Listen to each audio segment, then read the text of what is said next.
Bayangkan sebuah kota besar yang tiba-tiba menghilang, tertelan oleh laut tanpa jejak kehidupan. Mungkinkah ini pernah terjadi di masa lalu dan bisa jadi akan terjadi di masa depan?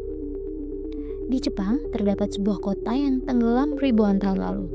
Atau mungkin itu bukan kota sama sekali? Sementara itu, di dunia nyata, Jakarta menghadapi ancaman yang sama. Apa hubungan keduanya? Mari kita bahas misteri kota Yonaguni dan prediksi tenggelamnya Jakarta. Assalamualaikum warahmatullahi wabarakatuh teman-teman. Aku mau cerita nih. Tahun 1987, seorang penyelam bernama Kihachiro Aratake menemukan sesuatu yang mengejutkan di lepas pantai Yonaguni, Jepang. Di kedalaman 25 meter, ada struktur raksasa berbentuk piramida, tangga, dan jalanan batu. Penemuan ini langsung memicu perdebatan.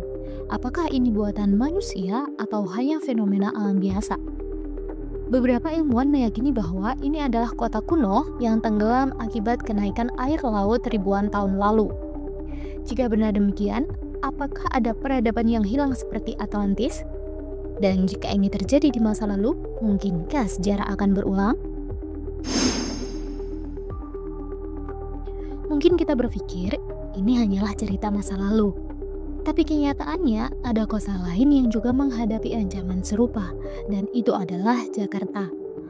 Laporan NASA tahun 2021 menyebutkan bahwa permukaan air laut di Indonesia naik 3-8 mm per tahun. Sementara Jakarta mengalami penurunan tanah hingga 12 cm per tahunnya. Menurut laporan World Bank, lebih dari 40% Jakarta sudah berada di bawah permukaan laut. Jika kita tidak bertindak sekarang, sebagian besar Jakarta bisa tenggelam pada tahun 2050. Jika benar kota Yonaguni tenggelam karena kenaikan permukaan air laut, ini bisa menjadi pelajaran berharga bagi kita. Apakah Jakarta akan mengalami nasib yang sama, atau kita bisa mencegahnya? Beberapa solusi sudah diusulkan, dari pembangunan tanggul raksasa, relokasi ibu kota ke Kalimantan, hingga mengurangi eksploitasi air tanah. Tapi pertanyaannya, apakah semua itu cukup? Beberapa negara maju menghadapi ancaman serupa, tetapi mereka telah mengambil langkah-langkah besar untuk menyelamatkan kota mereka dari tenggelam. Apa saja solusinya? Yang pertama, di Belanda, mereka membangun Delta Works, sistem tanggul dan bendungan raksasa yang melindungi kota dari banjir laut. Yang kedua, di Jepang ada Aqualine Tokyo Bay, terowongan bawah laut yang mengontrol pasang surut dan memperkuat garis pantai.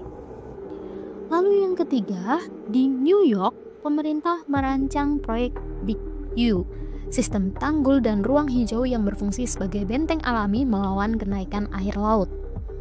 Jika negara-negara ini bisa mengatasi masalahnya, pertanyaannya adalah, bisakah Indonesia menerapkan solusi yang sama?